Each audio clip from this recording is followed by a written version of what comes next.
CEO of HCG, along with the management team to share highlights of our business and financials.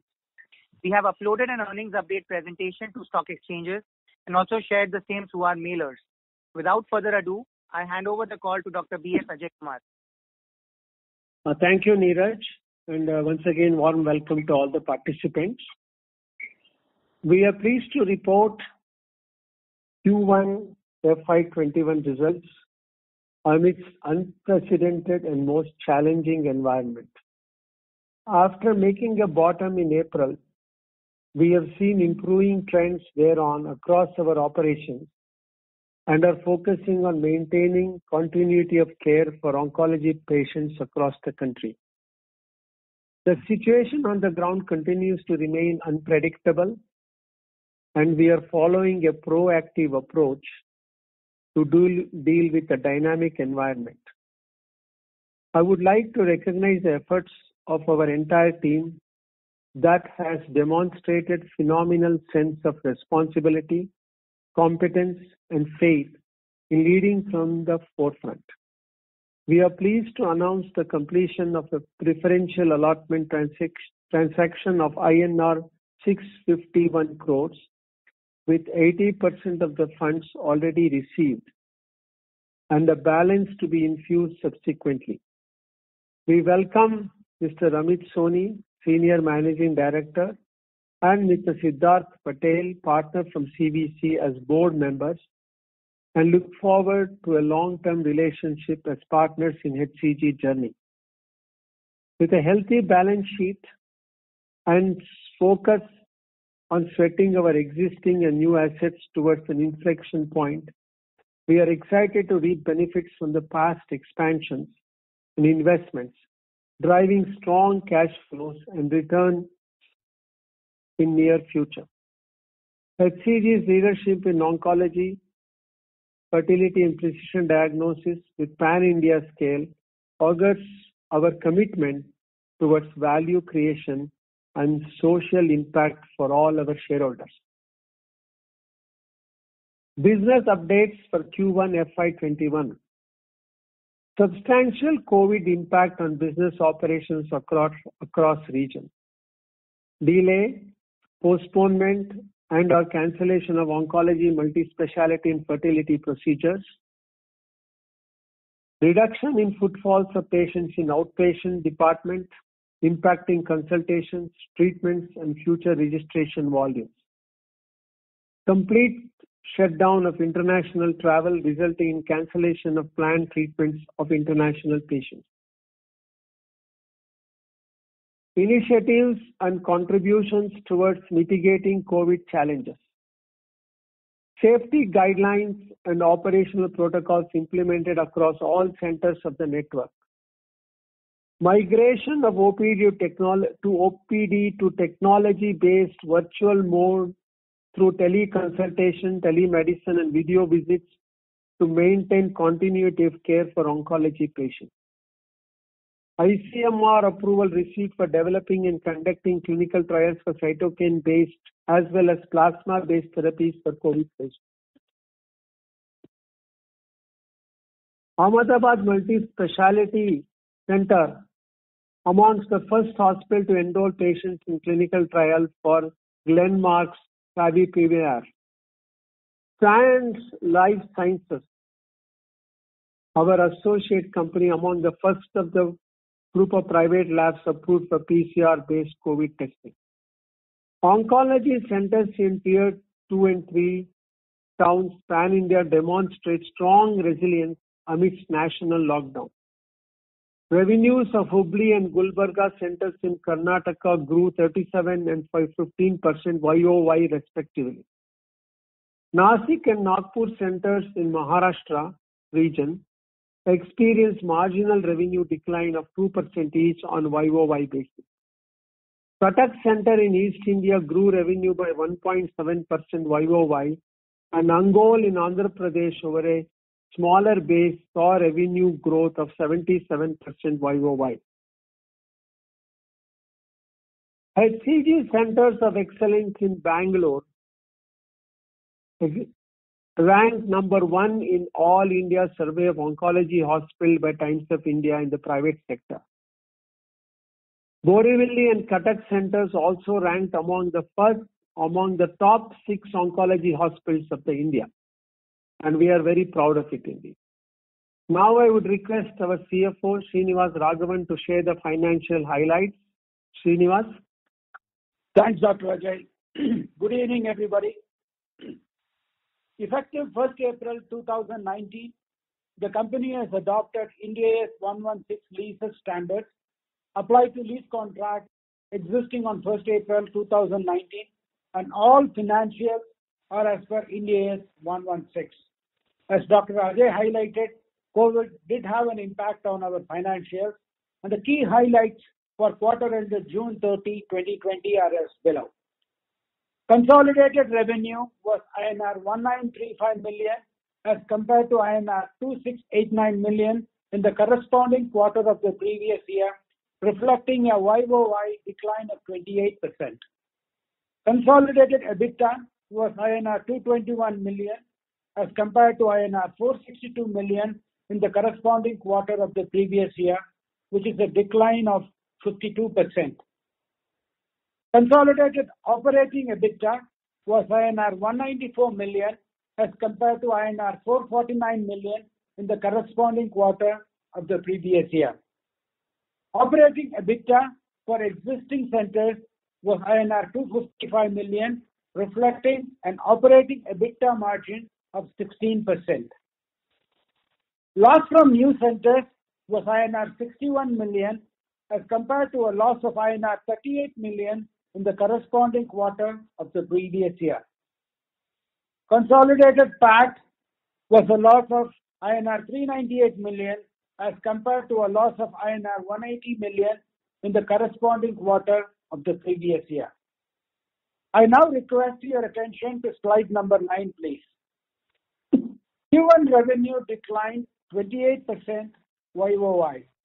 HCG centers by 25.5% and Milann centers by 65.2%.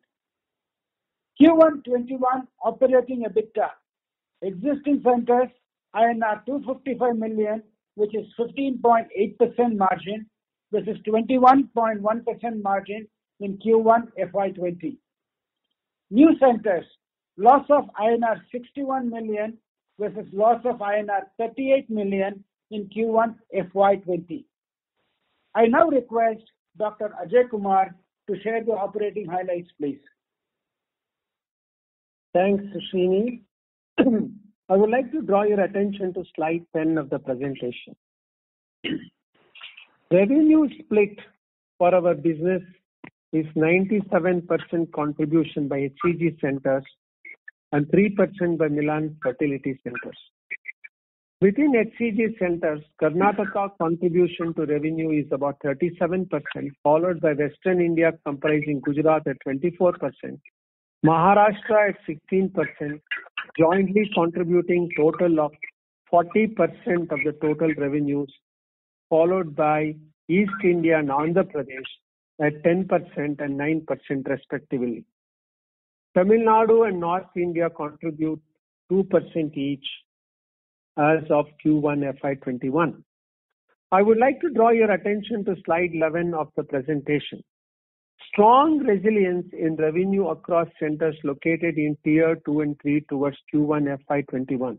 Hubli 36.5% YoY, Gulbarga 15.2 YoY, and Cuttack 1.7 YoY. Resilience in revenue across several regions. East India 3.3 YoY, Maharashtra negative 7.4% YoY, and Andhra Pradesh negative 12% YoY. New centers contributed revenue of INR of 290 million in Q1 FY21 versus 342 million in Q1 FY20. Revenue from existing HCG center declined by 21% in Q1 FY21 on a YoY basis. Now I would like to draw your attention to slide 12 of the presentation. ARPOB for existing centers at INR 32,033 against INR of 33,162 in Q1 FY20. ALOS at 2.15 days showed marginal increase. Operating EBITDA margin impacted the scale-up and losses of new centers. Existing centers operating EBITDA margin declined by 390 basis points to 20.6% in Q1 FY21 from 24.5% in Q1 FY20. Looking at key geographies in slide 13. In Karnataka region, the Center of Excellence revenue declined minus 26.4% YOY. Center of Excellence RPOP was INR 45.8K and 24.3% operating EBITDA margin. Revenue from international patients impacted on account of COVID restrictions. With respect to Gujarat region, revenue of multi-speciality centers declined by 50.8% YOY. EBITDA margin of oncology centers at 17.8% for Q1 20. In Maharashtra, Nashik Center revenue declined marginally by 2.4% YOY basis with operating EBITDA margin of 22.8% for Q1 FY21.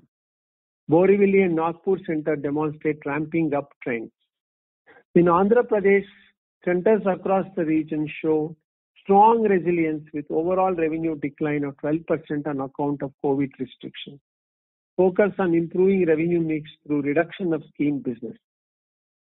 In East India, existing centers across the region showed strong resilience with overall revenue decline of 6.1% on account of COVID restrictions. Existing centers operating EBITDA margin of 27.2% in Q1 FY21. Coming to slide 14 covering the key highlights for Milann fertility business. For FY20, Milann saw a decline in IVF cycle by 74% and revenue by 65%. Revenues impacted substantially on account of elective nature of IVF treatment and the lockdown we faced. Patients were advised to reschedule postponed procedure on account of COVID restrictions to minimize risk of infection. At this point, I would request Srini to explain the capex and the debt highlights. Srini, please. Thanks, Dr. Ajay. I would now like to draw your attention to slide number 15, please. With respect to the capex table, we have implemented judicious control measures with respect to both routine and growth capex, with most of our expansion completed. Total capex was INR 81 million, which was largely with respect to the HCG centers. Regarding net debt, as on 30th June, net bank and other debt was INR 6455 million, which includes forex reinstatement of INR 13 million. Cash and equivalents includes INR 65 million received from warrant issuance to promoter in the quarter. I'll draw your attention to slide number 17, please. We are not expecting any new centers for next few quarters. We do not have any committed new centers for Milann. We have embarked on a stringent cost rationalization and capex deferment towards focus on cash generation in current times, and some of these measures may have long-term benefits as well. With this, I would now like to hand over the call back to Neeraj, please. Thanks, Srini and Dr. Ajay, for sharing the financial and business highlights. Please note, the comments from the management are intended to share qualitative perspectives and insights. These should not be considered as financial or operating guidance regarding the business. We would now like to open the call to take questions from the participants. Thank you very much. We will now begin the question and answer session. Anyone who wishes to ask questions may press star and 1 on their touchtone telephone. If you wish to remove yourself from the question queue, you may press star and 2. Participants are requested to use handsets while asking questions. Ladies and gentlemen, we will wait for a moment while the question queue assembles. To ask questions, please press star and 1. The first question is from the line of Sudarshan Padmanabhan from Sundaram Mutual Fund. Please go ahead. Thank you for taking my question, and congrats on a resilient performance, amidst pretty tough situation. Sir, my question is to understand a bit more about, the commentary earlier with respect to cost. Because if I'm, looking at even on a Q-on-Q basis, I mean, our sales is down by about 28, 29, percent. But if I'm actually looking at the other expenses, it is down by about 24%. So, I mean, if you can give some color with respect to, rents, I mean, specific heads with respect to rents, I mean, whether we have renegotiated, whether there could be further benefits in terms of costs going forward. And even, I mean, when we're talking about, costs advantage that is reflecting in this quarter, how much of the cost will come back and how much of the cost advantage can remain with us, from a longer term period? Yeah, Srini, I will answer a few and then you can take it and give the details. So as far as the rent is concerned, there has been some reduction but not substantial. As we know, the landlords compared to like a commercial property, rent reduction in hospitals is not happening that much because we are permanently there more or less. It's not easy to pick up and go with your chairs and desks. It is not a plug and play. So we have not had that much material impact, and Srini will give the details. Second, regarding the cost-cutting measures, yes, we have taken several measures. One, of course, is, like you said, some rent and other cost-cutting measures, including some of the efficiency in the system we have brought in. And a certain category, we did some salary leave without pay. But some of these, of course, will come back. But I think significant will stay for a long period of time. Particularly, we have also now learned to do a lot of the work, using the technology. The COVID period has also been positive to help us to see how technology can be used more efficiently. With this, we see, certainly some of the cost-cutting measures we have done is sustainable for a longer period of time. Srini, you can give the details. I think you articulated well, Doctor. Basically, as Dr. Ajay highlighted, the substantial part of it has come from the human resources cost, looking at all the discretionary expenses and, cutting it down as much as we can. And, looking at every element, both in the fixed and variable cost line to see how we can, drive rationalization across. And that's how these numbers have come. And our intention is to kind of continue embark on this exercise till the COVID settles and beyond as well, in terms of, looking at some tactical things as to how we can sustain these cost levels. Sir, if you can give some color with respect to how much of cost, by and large have we cut on fixed, semi-variables and variable? The majority portion, I would say about 90% of it would come from the fixed cost line items. Sure, sir. And sir, moving on to the debt, part. Now that, the majority of the money has come into, our books. Number one, how much of debt can we expect to be reduced as in second quarter? And we are also expected to, do this transaction, for Milann. So when is it expected to be done? Srini, why don't you answer the first part? I'll answer the second. Yeah, I'll answer this. The substantial portion of the equity rise would go towards debt retirement. And you will see that, and our larger plan is to kind of keep the debt at a very, very low level. So in the Q2 numbers, we expect a substantial reduction in the equity that we have received. Over to you, Doctor. Yeah. Regarding Milann, I know we have made statements in the past about this investment. Obviously, to the COVID period, with practically 75% down in the revenue, we are not in a position to do anything now. But Milann is coming back month on month. There is an improvement. So we will be discussing with our CVC partners as we go forward to take a call in the next 3 to 4 months. But we obviously now going to focus on improving our growth in Milann as of now in the next few quarters. Thanks a lot, Doctor. One question, if I may add. I mean, now that we have, two representatives, Mr. Amit Soni and Siddharth Patel, coming on behalf of CDC, I just want to understand a bit more about, what would CDC's involvement be with HCG? Would it be, more so from a strategic point of view? Would there be a lot of emphasis towards financial and operational as well? I think it will be like what we have done in the past. We will run. We have given our budget, our vision to them. That is why they bought into that. That is why they have invested substantially in HCG.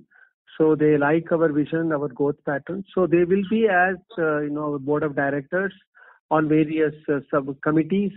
So they will be, as any board member would monitor, they will monitor that. Otherwise, there won't be much involvement in the operations. It will be only in the strategy and vision as a board member. Thanks a lot, Doctor. I'll join back with you. Thank you. Thank you. The next question is from the line of Chandramouli from Goldman Sachs. Please go ahead. Hi, good evening, and thank you for taking my questions. So the first question is related to something you mentioned on the previous call. You had mentioned that August month is likely to be at around 80% of pre-COVID revenues for the cancer care business. However, since then it seems like COVID cases in Karnataka and some other southern states where you're present permanently have started spiking and lockdowns seem to be reimposed. So just trying to understand if the recovery for the August month is going as per original plan. Yeah, I think there has been few bumps, but overall we do believe when we look at the national scene, I think we will be close to that 80% mark as of now. Got it. And just as a follow-up to that, I think in your opening remarks you mentioned that consultations and future registration volumes of patients have been impacted. So if you could just give us some qualitative color on how that's progressing as we head out of the lockdowns on a nationwide basis. If I understand your question correctly, you want to know how the consultation in oncology is going to progress in future? Is that your question? Just the trends around new patient registrations and consultation. Yeah, as we have said, Chandramouli, that because of the lack of transportation and international patients not being there, we have seen, as you know, about 25-30% decrease in the footfall. And we expect that we don't have clear visibility on that for the near future because still international is not there. And the COVID is still there, like you said, Karnataka and all. The number of cases, even yesterday, the India cases were at one of the highest we have seen after a few days of the dip. So we do believe the COVID is still there to stay with us for quite some time. So we don't have a long-term visibility how we will do in the next several quarters. But all we can say is how we are tracking now, how, obviously oncology is oncology, cancer patients are cancer patients. But there is a fear among the patients, their relatives about COVID. And there is a certain acceptance now, but still the fear is there. And we have managed, in spite of all this, we have managed fairly good all these months. And the only question will be what happens if the COVID increases or lasts long. That is a prediction nobody can make at this point. Will we accept it and will business become as usual for everyone? Or will there be another 3-4 months, another lockdown? It is very difficult to predict at this point, honestly. Like we know what we predicted in March. By July, August, we may be coming back to normal. That has not happened. So we just need to really look at it on a week-by-week or a month-by-month basis. Okay? Got it. That's helpful. So my second question is on the split in oncology revenues. If you could just give us some color on the split between radiational services, medical oncology and surgical oncology, and sort of how that split was, pre-COVID and how it's tracking right now. Yeah, I don't think they normally give that split. I don't know. Srini and Neeraj, you can answer that if you have any. Yeah, so Chandramouli, we do not break up the revenues between the modalities because, again, across regions, we had some regions which were very flattish on some procedures and some had some impact predominantly on surgeries. So I think it will be difficult to give you modality-wise the breakup on which services are falling or had a decline more than. One thing I can say, Chandramouli, is that we briefly touched in our presentation the tier 2, tier 3 cities, because of the location and because of the transportation, have kept up the radiation numbers and chemotherapy numbers close to 90% of normal. Yes, surgery has taken it because of the inpatients and all. And also the radiation chemo numbers are down more in the big cities, particularly city like Bangalore. Whereas in the city, somehow in city like Mumbai, the hit has not been that much. So it is a mixed setting really. It all depends on the location. Like in Bangalore, there are a lot of red areas. So if that is the case, people will not hesitate to travel. So the footfall will come down. And it also happens on a week by week or day by day basis. So when there was a lockdown in Bangalore for 10 days or so, we saw pretty much trickle down to the footfall. Not only in oncology, in all multi-speciality also it has happened. People going for elective procedures are not going, even IVF we saw a big drop. So it is, like I said, again, it is something which, it is a study in progress. Even COVID is a study in progress, honestly. Nobody, how we thought about COVID in March and even treatment and approach is different now. So we are talking of different things. So it is, all of it is understanding, and I'm sure books will be written on this experience in the near future. Okay. Got it. Thank you very much and all the best. Thanks. Thank you. The next question is from the line of Vivek Agarwal from Citigroup. Please go ahead. Yeah, thank you for the opportunity. I just want to understand the trends in your Center of Excellence in Bengaluru, and what is the share of international patients revenue out there? Yeah. Normally, we have a revenue share somewhere between 15 to 18% is what we see in the pre-COVID era. At times, it has reached even 20%. So it is between 18 to 20 is what we normally expect. And it was growing. It was growing about 10 to 12% every year. And this is where we have got hit significantly because, really it has trickled down to almost nothing except some few patients who were there already were undergoing some treatments or revisits. But otherwise, we are doing some video conferencing because we also have a center in East Africa in Nairobi. So we are trying to monitor these patients and then give advice, follow-ups and all. So once the period is over, we will have hopefully substantial number of patients coming back. And so in this particular quarter, so was the international patient revenue close to zero or? Yeah, it was pretty much close to zero. Few, maybe 50, 60 lakhs. Very much close. Okay. So the second question is on debt, actually, if you can share. So at what level you'd like to end fiscal year 21? What is your question again? Srini, did you hear the question? So my question is on net debt, basically. So what level of net debt that you'd like to end the fiscal year 21? Yeah, we don't normally give out the actual figures because we publish it on a quarter basis. I know Srini can add to this, but we know it will be substantially reduced. As Srini has articulated, we are not going to do any new projects, no significant capex. With all that, we expect the debt to come down significantly. With our commitment with our CVC was that we will reduce the majority of the funds will go for debt reduction, and that is what has happened. So, Srini, would you like to add anything? You rightly said it, Doctor. And as you said, as I said earlier, substantial part of the equity rise would go towards reduction of debt, and our endeavor is to keep debt as low as possible.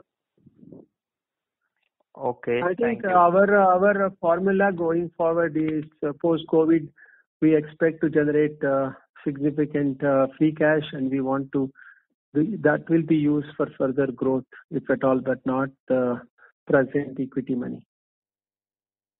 Yeah, thank you. So just last question from my side. So which are the new centers where the losses have expanded in this quarter? I think because of the COVID, we have a slight increase, as we mentioned, in mainly in Mumbai, both Borivali and in Kolaba, and also to some extent in Kolkata. I think these are the three centers where it has slightly expanded. If I missed out anything, Neeraj or Srini can add to this. Yeah, only Jaipur also. I would just add Jaipur to that. We had slight increase. Okay, thank you. Thank you. Before we take the next question, a reminder to participants that you may press star and 1 to join the question queue. The next question is from the line of Mandy Lee from Buena Vista. Please go ahead. Hi, management. I just want to get some colors. As I see there's a revenue growth difference in different centers, just want to get some color. Wonder if it's because it's a regional issues or it's because of ramp up of utilization. And why do we see some regions are more resilient, and why do we see some of those have big decline? Yeah. The reason is, as I tried to mention a few minutes ago, it all depends on the location of the center. Like you look at Andhra Pradesh or East, which is like a tier 2 cities, mostly tier 3.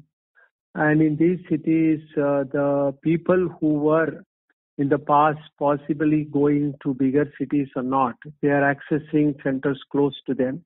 That is how our tier 2, tier 3 cities are doing better.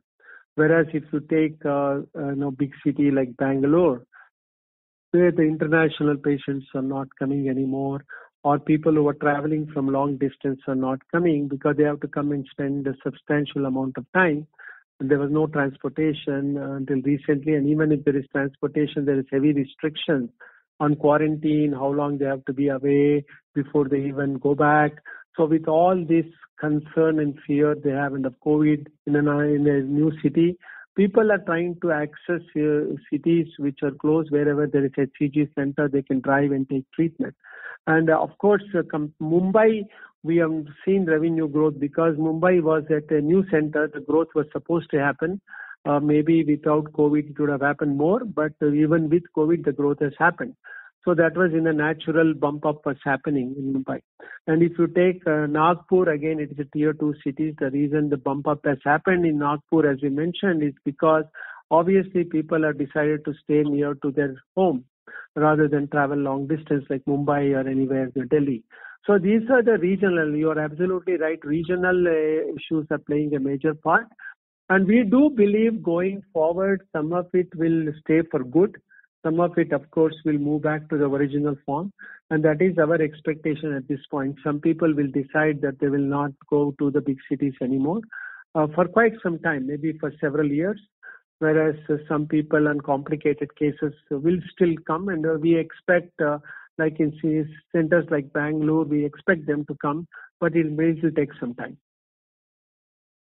Doctor, I would like to add, Mandy, also that we don't know yet, but there could also be a trend that people were reluctant to go to multi-speciality hospitals because of infection risk and COVID patients getting treated there.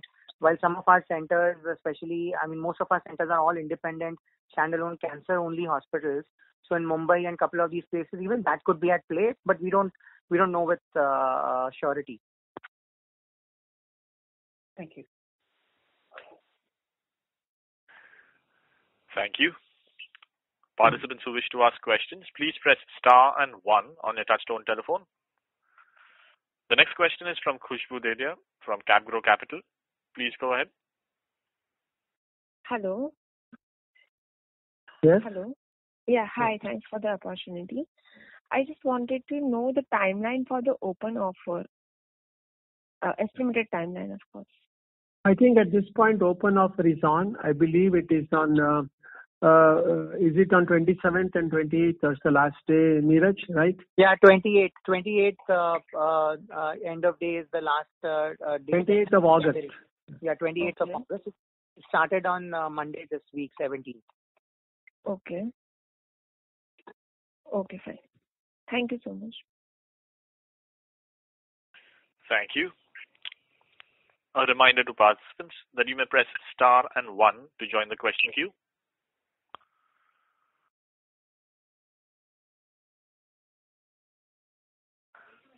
Ladies and gentlemen, to ask questions, please press star and 1.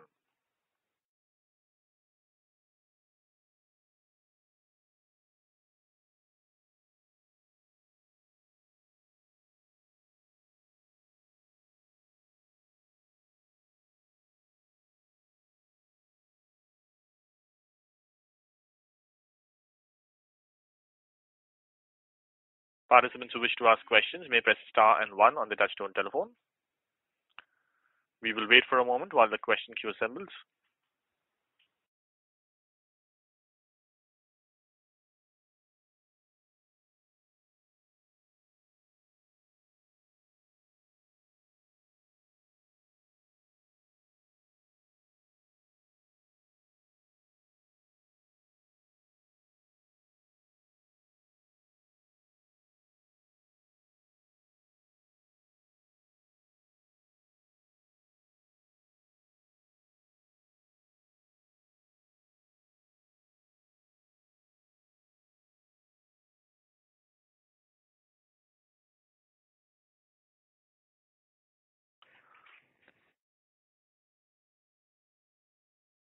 A reminder to participants that you may press star and 1 to join the question queue.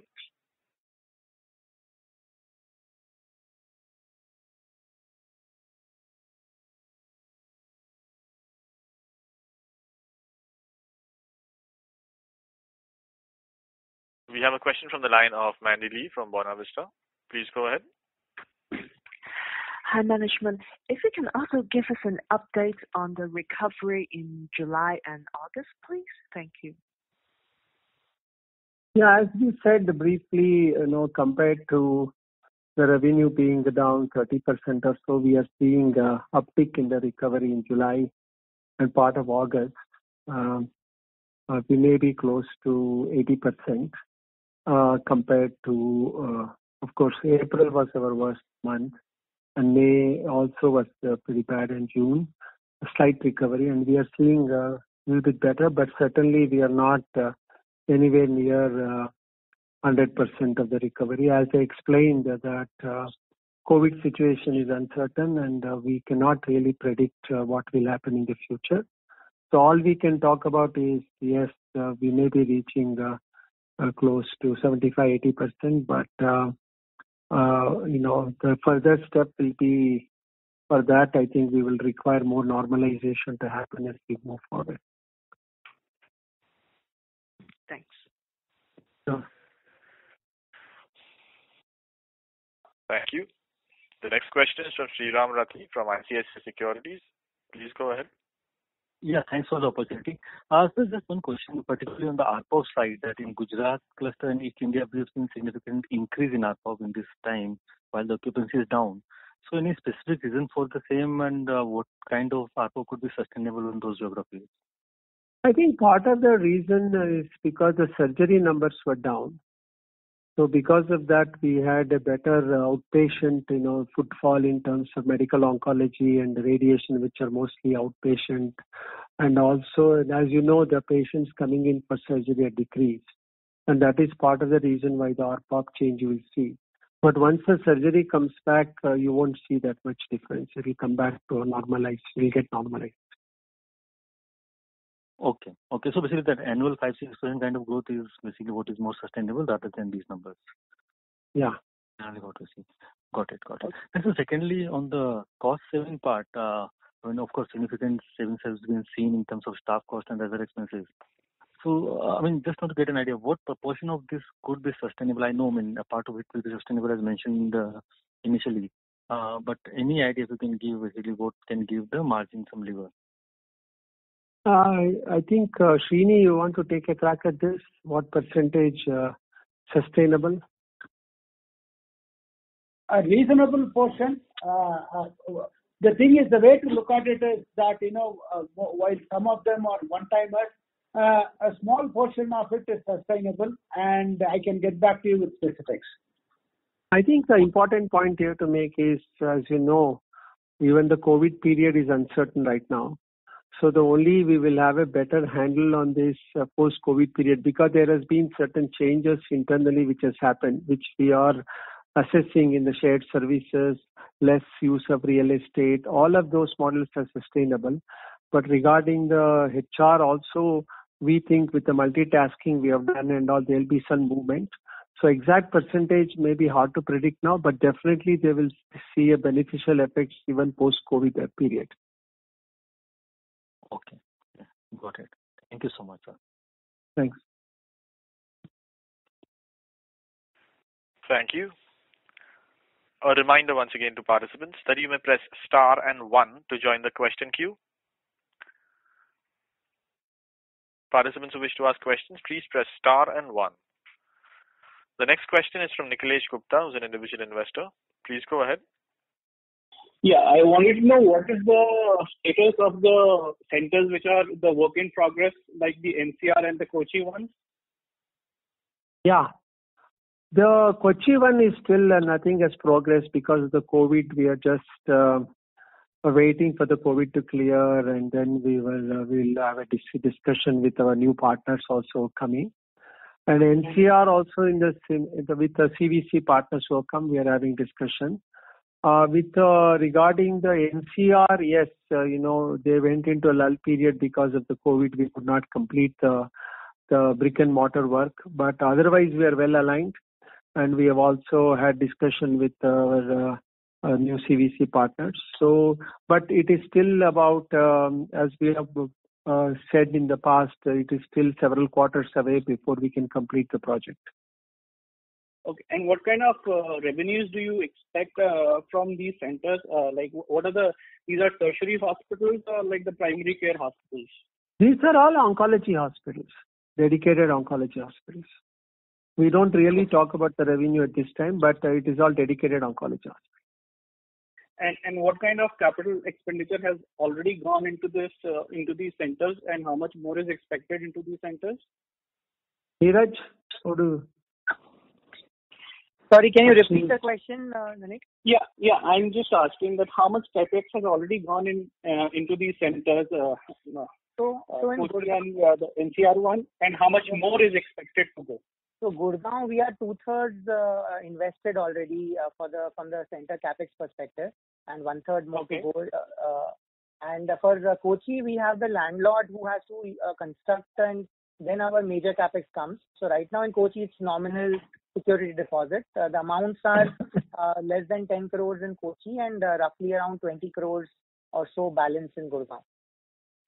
So you're going to be investing by taking more debt into these centers, or you're going to be going through your own free cash flow or something like that?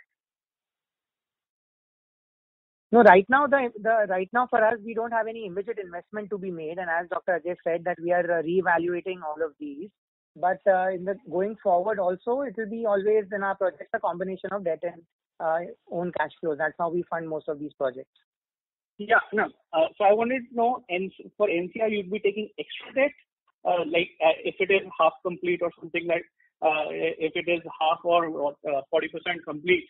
But if for completing it, you will be taking more debt, or you will not be taking any more debt? No, we don't see the debt amount going up from here at a console level. So whether it is an individual project, we don't see the debt amount going up from now. Okay. So you'll try to complete it within your cash flows only? Yes. Is that so? Okay. Thank you. Thank you. Participants who wish to ask questions, please press star and 1 on your touchtone telephone.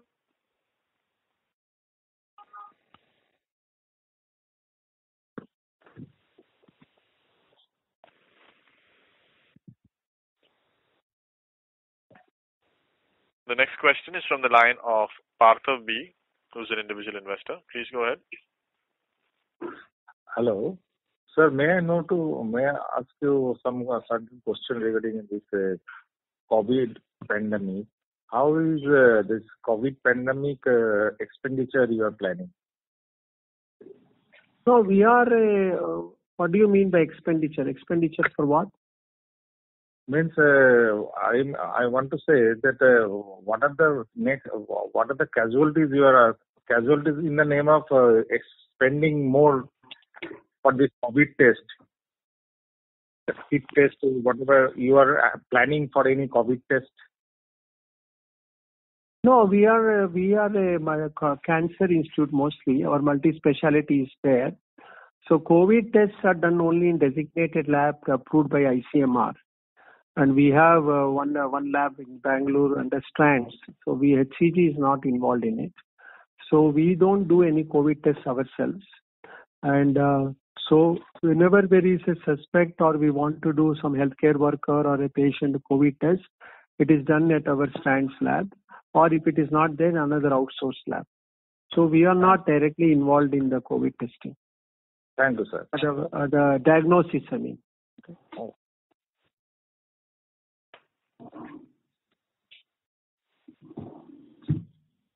Thank you very much. That was the last question. I would now like to hand the conference back to the management team for closing comments. Thank you everyone for the active participation on the call. We are available to have discussions offline if required. With this, we conclude the Q1 FY21 earnings conference call. Thank you. Thank you very much. Thanks. Thank you very much. On behalf of Healthcare Global Enterprises Limited, that concludes this conference. Thank you for joining us, ladies and gentlemen. You may now disconnect your lines.